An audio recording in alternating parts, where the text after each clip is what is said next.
Hey dumplings, it's Dave Desai. Welcome back to my channel. Today I want to get into the new sad announcement of Suga getting COVID and kind of just break down what has been happening on the internet since that. And I have a lot of thoughts. I also want to get into RM talking about BTS disbanding and his feeling in a recent interview. So hater or not, make sure you're subscribed with the notification bell on. Grab your dumplings, he's spilling mug merch, and let's jump into it. The first thing that I want to get into today is Suga getting COVID. I was quite surprised, but at the same time, I am not, because the cases in the world right now are pretty bad. And it seems like a lot of people are getting it. HYBE announced the news and released a statement. I am not going to read it, but it'll be on screen, which you can pause and read. But I'll paraphrase. Suga had just landed in Korea, I believe yesterday or so, and basically it talked about how Suga was tested before the plane to go to Korea, which obviously you have to. And then he was tested again once he landed, and then put into the quarantine hotel. I think upon landing, this is where he might have gotten the virus. There's no way anyone on the plane had it because they all were tested, and then the only way I can see he got it was when coming out of the plane or at the airport. There were a lot of paparazzi and people waiting for Suga at the airport. So this is likely how it could have happened, just a theory. But it does bother me while everything is stable with Suga and nothing is bad. It does bother me that people were even allowed to crowd at the airport when things in Korea are not exactly in amazing condition. No one should have been allowed to crowd and wait for Suga, especially the way they were all trying so hard to get so close to him. One of HYBE's artists, Lee Hyung, who is good friends with Suga, did a live stream shortly after the news of Suga. I'm sure he was planning on doing one anyway, but he actually assured us armies everything was okay. And texted Suga to tell us that Suga said he only has a cold and nothing too bad, considering what could happen. A cold is definitely a relief to hear. So this is why you should get vaccinated if you can. But this is all good news, nothing too dramatic in terms of his health. We can all rest easy knowing that this is probably going to be nothing more than a cold or sniffles for a few days and everything will be okay and normal. It is frustrating when it does seem like Suga is the one that gets the bulk of the health problems. It wasn't too long ago that he just came out of rehab for his shoulder, so it's just upsetting that he has to deal with it. I would not prefer a different or any of the members to get COVID. I was very surprised to see the reaction online. Of course, there were trending hashtags like get well soon and all that normal stuff. I was surprised to see how many people were upset at Suga for getting it. It's interesting because all of this has exaggerated, if you will, this theory or stereotype. If you get a medical condition, a virus or whatever, you are someone who doesn't take care of themselves, or that you're dirty, or in the times of COVID, you're someone who doesn't listen to legal guidelines and goes out and parties instead of being quarantined. Funny enough, the people who do go out and party, I am not seeing them have cases. It seems to be directly hitting the people who are actually careful. Clearly, Yoongi didn't even get it from the social gatherings he had in America, like the UFC fight he posted on Instagram or whatever other things he was doing. It seemed he possibly got it in Korea, which is upsetting because this was actually unavoidable. People act so upset that COVID can be prevented, and in many cases, yes. But as you can see in this case, there was no way for him not to get it. Let's say he didn't do anything in America. He went straight away home. He still could have gotten it at the airport. So please don't sit there and blame Suga or anyone who has gotten COVID as someone who hasn't done their due diligence and all that. Aside from that, I was also seeing people treating Suga badly and kind of wishing awful things for him. I can't tell you how sick this is, but I know where some of it is coming from. It's not just random haters. Apparently when Lisa from Blackpink got COVID, there were some armies who went ahead and sent Lisa these awful messages wishing her awful things. And then those blinks are now wishing Suga these awful things. And this comes from the fact that there is this made up drama in some fans' head that Blackpink and BTS are rivals. While I think both groups care about getting number one, I don't think they care that much that they're willing to sabotage or hate other groups who do. For example, everyone knows who the Jonas Brothers are. They got their first ever number one in 2019. The band has existed for over a decade, not continuously obviously, but look how famous they were without a number one. They all have more money and recognition than most of us will in our entire life. I honestly don't think BTS cares that much about getting a number one that they would encourage their fans to send death threats to other groups. Stop doing that. No one deserves to see these awful messages when they open their phone, especially when they're sick. It's so disgusting that Lisa had to deal with those comments from those awful, not even armies, just awful beings that are not human. But it ends there. Don't continue this because you saw some other fans do it to your idol. It doesn't make it okay, and that doesn't excuse you. Suga would not approve of that and would not encourage that. You can respond to the haters if you want, and tell them to stop wishing these awful things, but don't get involved in sending hate to the idols. They haven't done anything. And they don't hate the other idol, but they're getting hate because someone from their fandom hated your favorite idol. Is that fair? I'm wishing Suga a speedy recovery and hoping for the best. He is young and strong. This won't be a big issue for him at all. It seems like all the other members aren't too worried either, as they know he will be all right, which calms me down too. If there were any big issues, the label and the other members would probably say something. RM's interview was recently released from GQ. If you don't know, BTS did a GQ interview and they went pretty deep with the questions. I always like their interviews, so they ask real questions, not silly questions like who do you want to collab with or who do you have a crush on. Like actual questions about their discography and what they care about. RM was asked about an update about something he had mentioned in one of the older films that they made. This was the movie Break the Silence, and this is a documentary on their lives at the time. And this was one of the first times we saw their struggle as a very big artist and kind of what they were going through. They really filmed everything. We got to see how hard it was to be an idol at their level and how much work they put into everything they do. The hardest part about this industry is that you can put loads of work into what you do and you never know if it'll actually pay off, ever. For them, it obviously did. GQ asked RM about a moment where apparently RM talked about his fears and asked RM why he felt it was important to share those fears. RM replied saying that a lot of celebrities like to be mysterious and never open up about anything. While I disagree, I think a lot of celebrities are very open nowadays, I see where he is coming from. RM continued by talking about how good it is to be open and be vulnerable with the audience so that they know that the celebrity is also a human being and has feelings. RM wants to be able to share the good and the bad and all of that. RM also continued to talk about how he doesn't share things immediately because once some time has passed and they are able to give a real honest recap on what happened and give an unbiased thought to what had happened. And then goes on to say that he never wants to be seen as weak and is scared of that. Then RM addressed what everyone believed was the issue back in 2018. If you don't know, the boys confessed to wanting to disband and considered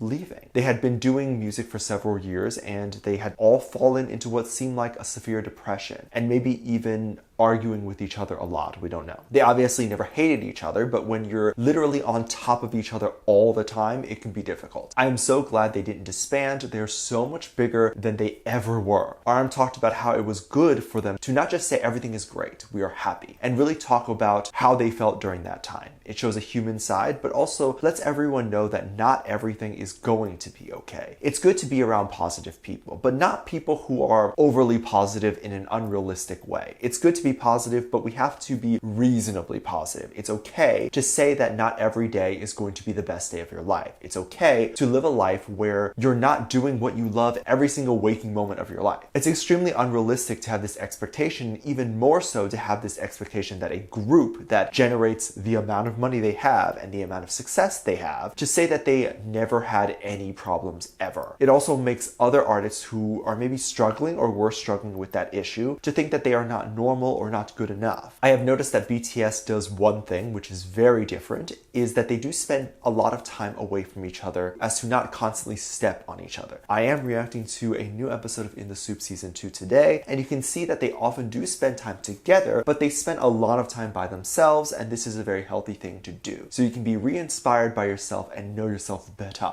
Let me know what you think, and if you want to see more K-pop reaction videos, go to my Patreon, link below. I can't post them here due to copyright, but you can get all sorts of reaction videos and requests over there. It's a great way to support the channel even more if you would like to do that. Thank you so much for this lovely comment.